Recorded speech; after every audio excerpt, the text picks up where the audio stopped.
Hello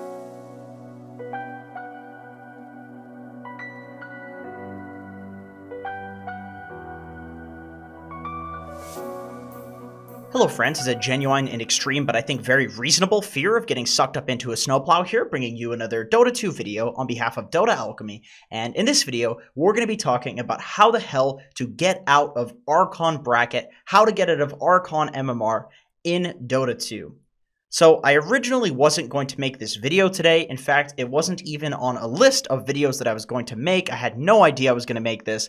But I was recording a video on matchmaking, how to queue with certain roles at certain times to gain MMR, and I wanted to use some Archon games as a backdrop. But I saw some things in these games that I wanted to talk about, and these are things that I see in replay review sessions, in coaching sessions, and this is also something that I see in, Divine and low Immortal games to a bit of a lesser degree, but they are very common problems, particularly in Archon MMR, and if you just stop doing these things, you very easily will gain at least 500 to 1,000 MMR very quickly.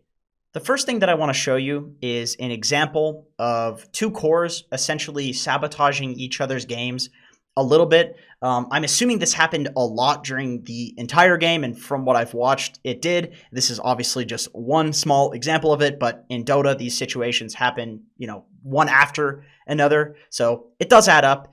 So we have this situation here where Weaver is ganking a Medusa. Weaver is an offlane Weaver, so he's very farmed, got total free farm because this is Archon bracket, even though he was solo. We have this Sven, whose carry had a bit of a rough time. He was 1v3.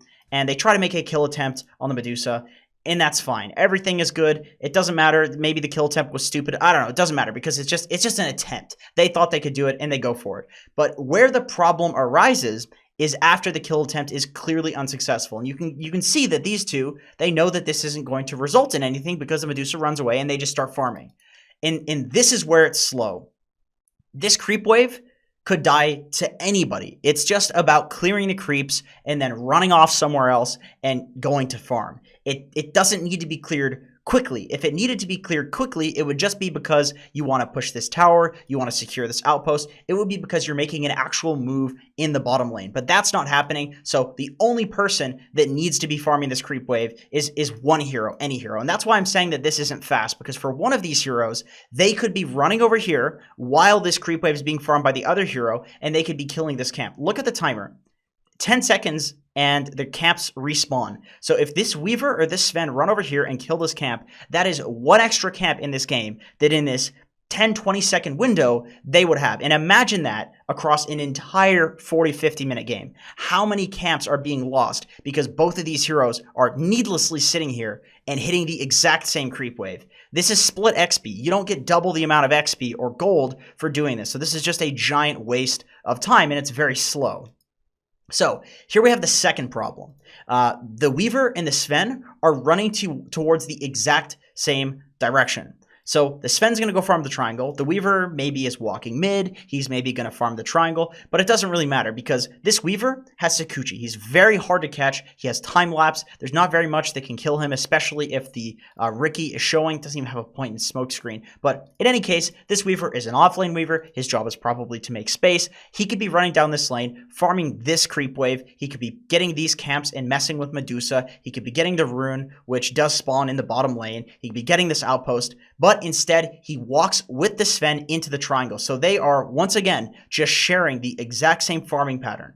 And this is why Immortal players get more farmed than Archon players. Because if this Sven is an Immortal and this Weaver is an Archon, the Sven runs down the bot lane. If this Weaver is Immortal and the Sven is an Archon, the Weaver runs down the bot lane. Not because it's necessarily good or bad for the Sven or Weaver to do it. I think the Weaver probably should be the one doing it. But because they know that if they both run in the same direction, they're just taking the same camps. They're just, once again, splitting experience if they move close to each other. Now the Sven can't farm this camp. He doesn't want to farm Ancients just yet. So he has to walk towards the bot lane where it's dangerous for him. And he's farming with this Lich. So once again, the Weaver could have pushed out bot, TP towards top for this fight, then Sven walks mid, and then Lich has this bot area and goes for the outpost and gets a little bit of experience. So within the period of about a minute, there's like almost a level of experience and a creep wave and maybe even a half creep wave of gold that just isn't existing on the map because people are walking in the exact same direction. So how do you fix this? Just make sure that if you TP somewhere for a fight, or if you end up in the same place as another core or as another hero that wants to farm, make sure that you're thinking about which direction you're farming in, and that you're farming away from them unless you want to meet up to a particular location where you farm towards them, meet up at that location, take a tower, for example. But in this situation, they don't want to fight. They just want the Sven to be farming. So farming towards each other doesn't make any sense because they don't want to be together. They want to all be farming as split as possible and getting as much gold as possible, and that's exactly what they're not doing.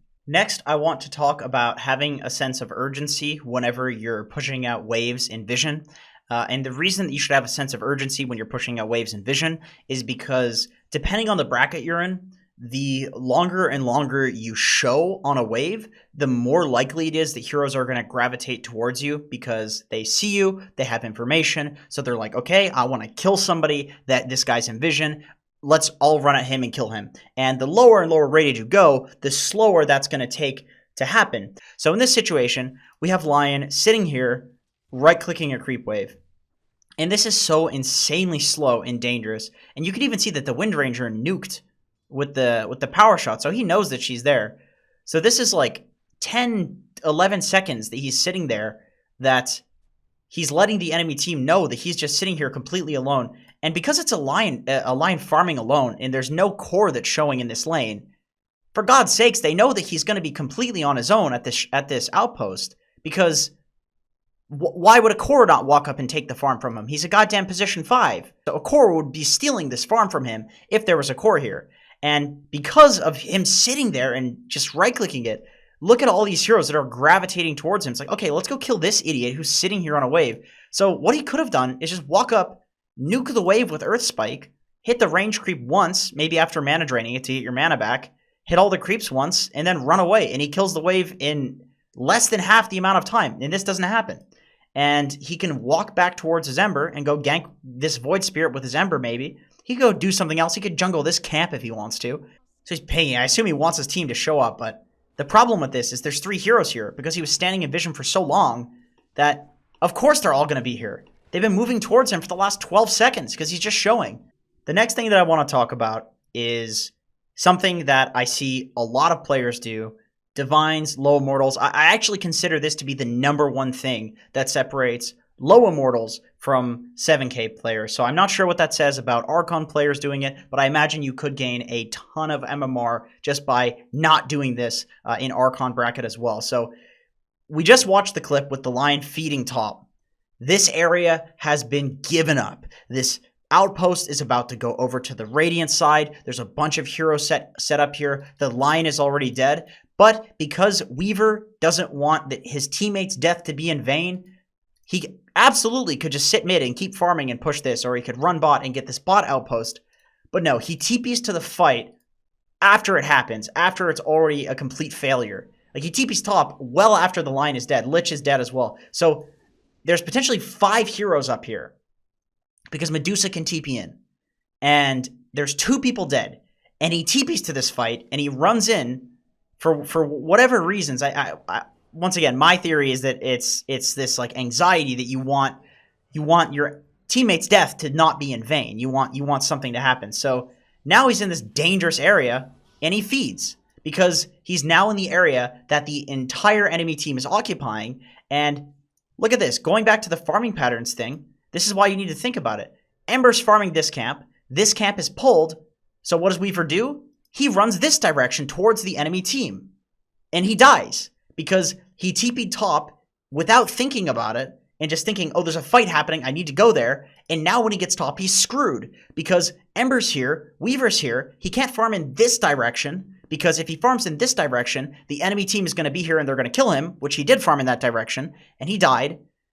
Or he farms in the direction that Ember does. But Ember's already farming that. So he'd be stealing Ember's farm. So instead of pissing off one of his teammates, he chooses to farm in an incredibly unsafe area. And it gets him killed. And that's why you need to think about it. That's why, going back to the farming, going back to showing up to fights, you need to think about what's going to happen after you do this. Can we actually fight? And where am I going to farm after this? You can't TP somewhere else. You just used your TP scroll. So that's why showing up to a fight after it went bad is really awful, because you're going to end up having to farm into the enemy team, or even if you don't die, you're going to lose farm by TPing to this, because Ember Spirit is going to farm in this direction. Weaver has to farm in this direction. Then they're splitting farm. So if he just stays mid, okay, basically all you need to do is anytime your team is taking dumb fights, then make sure that you don't TP to the fight, and you just find the farthest away place from where the fight is happening, and you push there, and you farm there, because that means everywhere else, wherever the enemy team goes, is going to be safe to farm for your team, and they can farm in any direction they want, and you can farm in any direction that you want, because if the enemy team is all up here, then it makes all this space really safe. So playing into them is the absolute most risky thing that you can do in this situation. So Donnie and I get quite a few replay review requests where people will be like, okay, I'm 17-3. My team is so underfarmed. Look how farmed I am. I played the best in this game. I don't know, what I can do to carry this. And a lot of the time, yes, your team does suck. Like that is, that happens. But in a lot of those games as well, you can actually be the one that is completely sabotaging your team if you are a hero who needs to be taking unsafe farm. If you're one of the only heroes on your team that can take unsafe farm and you aren't doing it, you will consistently ruin your teammates' games, and it will be almost impossible to diagnose the problem by looking at your replays, because it will look to you like, I'm so farmed in this game, this must be my team's fault, but you're so farmed because you're taking their farm away from them. And here we have a perfect example of that. We have Weaver, who is very hard to kill. He has invis, he has time lapse like we talked about, and he's farming this wave.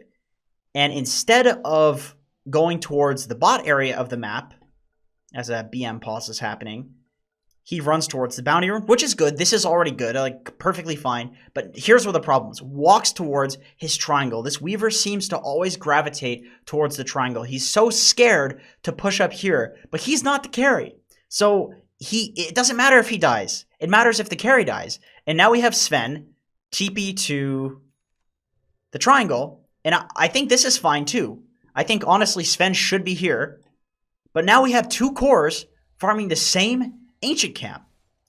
So these guys, if the enemy team is at all competent in farming separate camps, they're going to have a bunch of heroes that don't have split experience versus heroes that do have split experience.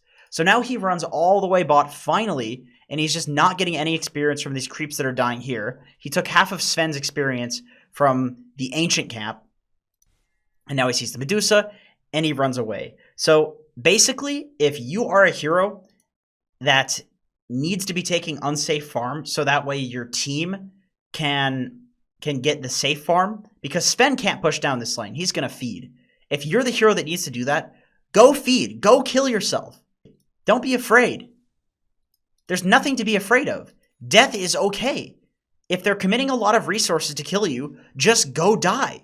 You will win the game for your team because you'll be getting farm, you'll be wasting the enemy team's time, you'll be creating safe space for your team to farm, rather than stealing their farm and then wondering why they have no farm. Anyway, that's it for this video. Thank you so much for watching. I do appreciate it.